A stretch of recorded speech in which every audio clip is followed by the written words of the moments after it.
Hello, everyone. I want to talk to everyone today about an idea I've been thinking about, which is about creating liminal space in our lives. Liminal can mean a lot of different things. And the context of which I've been thinking about liminal space is transitions within our days. Most of us know transitions on bigger scales, like when you get a promotion, you get married, you start a relationship. That's typical transition periods in all of our lives. But I think we can take this step and kind of scale it back a little bit.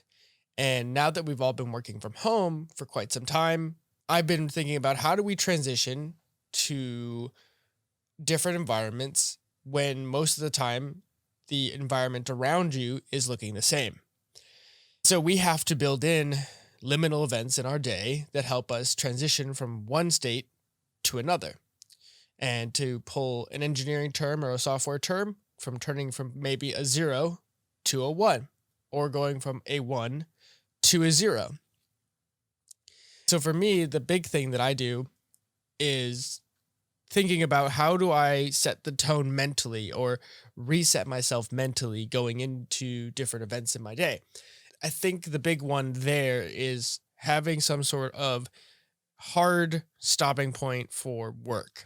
Because as most of us know, if you're working remotely or just find yourself being in work mode more often because there's not as much to be doing right now, I think we have to set boundaries from work. Even too, I can imagine situations that we have bosses who expect us to be on call more often now because there's not much going on, right? So it's if they notice they need something from you and you're not responding quick enough, they are immediately going to start wondering, hey, where is Eric? Why is he not responding to his emails right now? Or he should be answering his phone.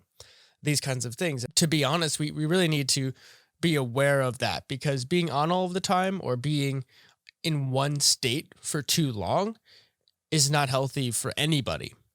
One of the things that helps me here is using lunch as a really important part of my day to get outside, even though it's cold here in the Midwest now and snowy. Getting outside and being in the sun for even a little bit of time has been really helpful. On the days that I do go out, I tend to actually go to the gym now because I feel like having that little midday reset really helps me get into a better state going into my evening. Then toward the evening, I really like to wind down in a specific way now. And that means many times taking my shower and also meditation. I only do 10 minutes of guided meditation using Sam Harris's app, Waking Up, but I've really come to fall in love with this idea of using meditation as this way to scrub my mind clean from anything that may weigh on me for that day. I could have a phone call or things that I need to worry about at work coming up tomorrow, new meetings I have to be mentally prepared for, things like that.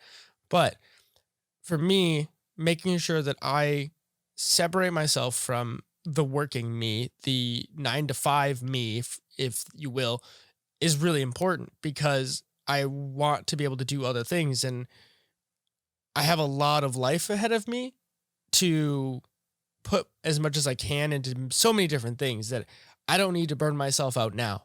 But honestly, too, it's like I could work all the time if it was really, if I didn't value these other aspects of myself. Jumping back to working out aspect of this is you don't have to go hard in the gym every day, even if you just use it to make a liminal space, right? Like you can go to the gym as just a transitionary point of after work, I go to the gym and then I come home and enjoy time with my family or my friends or whoever or whatever. You can do things like that that help you transition between one part of your life into another so that you don't bring in the baggage of the day with you. Not only that, but it puts a separation point between your work life and the rest of your life. I think that's really important. And this is something I'm working on. I'm curious if anyone else has played with anything like this, or now that I've talked about it, do you have anything like this in your life about transition spaces or liminal events on a daily basis?